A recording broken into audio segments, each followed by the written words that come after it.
Bismillahirrahmanirrahim. Assalamu alaikum students and welcome to Learning Management System. My name is Professor Iftikhar Bhatt and today we are going to discuss about the Computer Sciences Part 2 lecture number 26.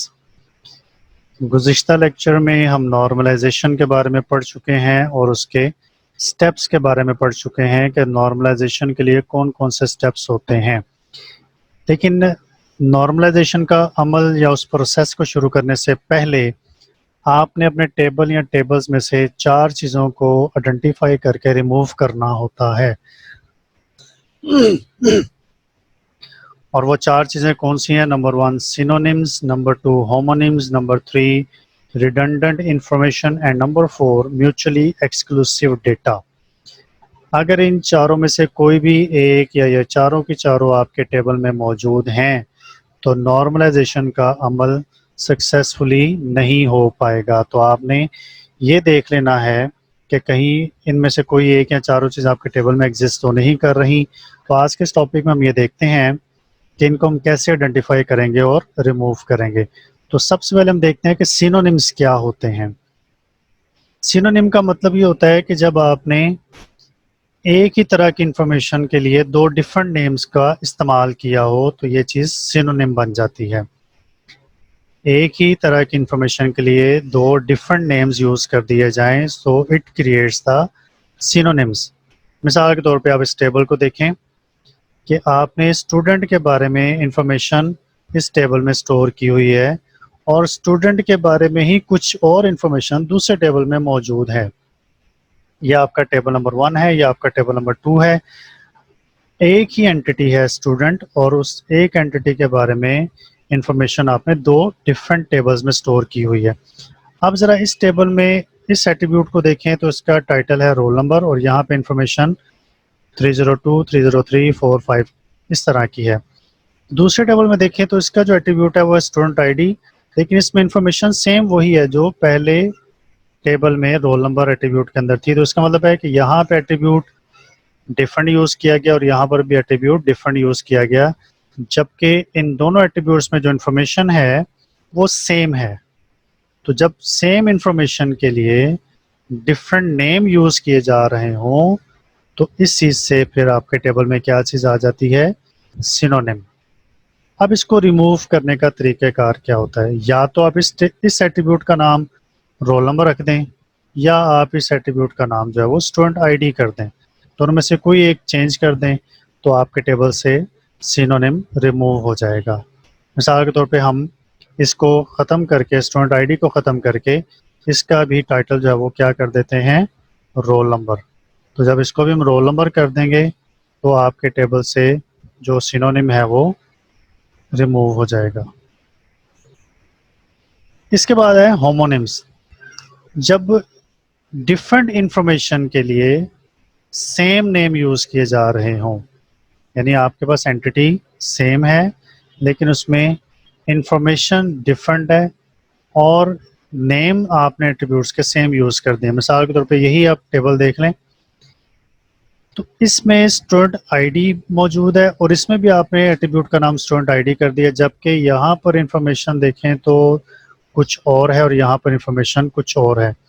इसका मतलब है कि different information के लिए यहाँ पर भी different information है और इस एट्रीब्यूट में भी डिफरेंट इंफॉर्मेशन है, लेकिन आपने डिफरेंट इंफॉर्मेशन के लिए सेम नेम यूज़ कर दिए हैं तो ये चीज़ आपके टेबल में होमोनिम्स क्रिएट कर देती है। इसको भी कैसे रिमूव किया जाएगा कि आप इस एट्रीब्यूट का नाम जो है वो रजिस्ट्रेशन नंबर कर दें तो आपका ये टेबल जो है उसमें से होमोनिम रिमूव हो जाएगा। यानी स्टूडेंट आईडी को ख़त्म करके इसका नाम आप रजिस्ट्रेशन नंबर कर देंगे तो टेबल से होमोनिम्स रिमूव हो जाएंगे। याद रखिएगा, जब डिफरेंट इंफॉर्मेशन के लिए सेम नेम यूज़ किए जा रहे हों तो ये आपके टेबल में होमोनिम्स क्रिएट कर देते हैं। तीसरा था रिडंडेंट इंफॉर्मेशन। रिडंडेंट का मतलब होता है रिपीट होना, रेपिटेशन। जब टेबल में एक ही तरह की मालूमात को 2 डिफरेंट तरीक़ों से रिपीट कर दिया जाए या स्टोर किया जाए तो इसे रिडंडेंट इंफॉर्मेशन कहते हैं। जब एक ही टेबल के अंदर एक ही तरह की मालूमात को 2 डिफरेंट तरीक़ों से इंफॉर्मेशन एक ही तरह की है, सेम है, लेकिन आपने उसको दो डिफरेंट वेज से अपने टेबल के अंदर क्या किया है, स्टोर कर दिया है।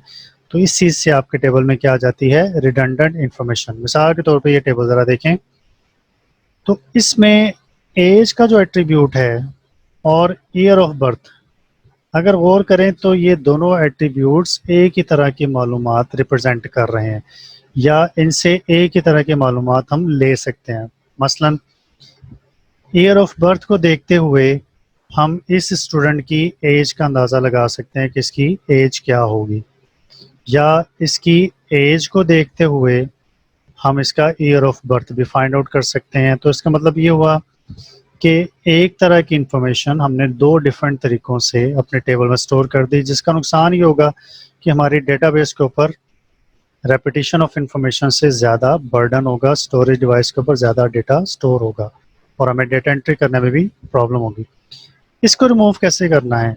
अब इन दोनों एट्रीब्यूट्स में से किसी एक एट्रीब्यूट को हमने अपने टेबल में रहने देना, दूसरे को रिमूव कर देना। ईयर ऑफ बर्थ ज़्यादा सूटेबल होता है, क्योंकि ईयर ऑफ बर्थ से हम किसी भी वक्त किसी भी स्टूडेंट की एज के बारे में मालूम कर सकते हैं, पता लगा सकते हैं। तो हम अपने टेबल से एज के एट्रीब्यूट को ख़त्म कर देंगे, तो रिडंडेंट इंफॉर्मेशन की जो प्रॉब्लम है वो हमारे टेबल से ख़त्म हो जाती है। चौथी चीज़ है म्यूचुअली एक्सक्लूसिव डेटा। ये ज़रा समझने वाली बात है। जब आपके टेबल में एट्रीब्यूट्स के अंदर यस या नो की शक्ल में डेटा स्टोर हो रहा हो, या ट्रू या फॉल्स की शक्ल में, या ज़ीरो या वन की शक्ल में डेटा स्टोर हो रहा हो, तो उसमें बाज़ औक़ात किसी एक सिंगल एंटिटी के ऊपर या किसी एक सिंगल रो के ऊपर कन्फ्यूजन पैदा हो सकती है, जो कि आपको सही तरह की मालूमात नहीं दे सकती। मिसाल के तौर पे आप इस टेबल में देखें तो दो एट्रीब्यूट हैं, मैरिड और सिंगल, जिसमें हमने अपने एम्प्लॉयज़ के बारे में इंफॉर्मेशन स्टोर की हुई है कि वो एम्प्लॉय मैरिड है या सिंगल है।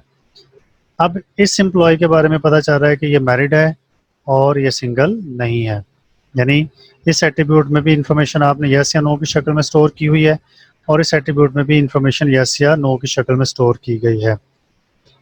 लेकिन ज़रा इस आखिरी रिकॉर्ड को आप देखें तो इसमें मैरिड के अंदर भी यस लिखा हुआ है और सिंगल में भी यस लिखा हुआ है। तो यहाँ पर जो है वो इस एम्प्लॉय के बारे में अंडरस्टैंड करना मुश्किल हो रहा है, क्योंकि ये बैक वक्त मैरिड भी है और सिंगल भी है। तो ये चीज़ कहलाती है म्यूचुअली एक्सक्लूसिव डेटा।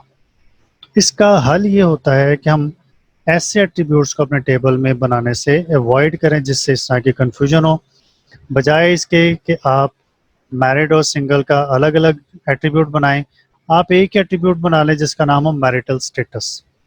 यानी इन दोनों को हमने अपने टेबल से कर दिया रिमूव और एक ही एट्रीब्यूट बना दिया जिसका नाम रखा मैरिटल स्टेटस। अगर एम्प्लॉय मैरिड है तो यहाँ पे यस कर दें, अगर वो मैरिड लिख दें, और अगर वो मैरिड नहीं है तो उसकी जगह पे वहाँ पे सिंगल आ जाएगा। आप इसमें एम या एस को भी यूज़ कर सकते हैं। तो इस तरह से आप अपने टेबल से म्यूचुअली एक्सक्लूसिव डेटा की प्रॉब्लम को भी रिमूव कर देंगे। तो याद रहे, ये जो चार चीज़ें हमने डिस्कस की हैं, सिनोनिम्स, होमोनिम्स, रिडंडेंट इंफॉर्मेशन और म्यूचुअली एक्सक्लूसिव डेटा, इन चारों में से कोई एक या चारों की चारों आपके टेबल में नहीं होनी चाहिए। अगर होंगी तो नॉर्मलाइजेशन का अमल जो है वो सक्सेसफुली कंप्लीट नहीं होगा, जिससे आपके टेबल में फिर भी प्रॉब्लम एग्जिस्ट करती रहेंगी। तो उम्मीद है कि आज का लेक्चर आपने बहुत अच्छे तरीके से समझ लिया होगा। इंशाल्लाह नेक्स्ट लेक्चर में आपसे दोबारा मुलाकात होगी, तब तक अपना बहुत सारा ख्याल रखिएगा। अल्लाह हाफिज़।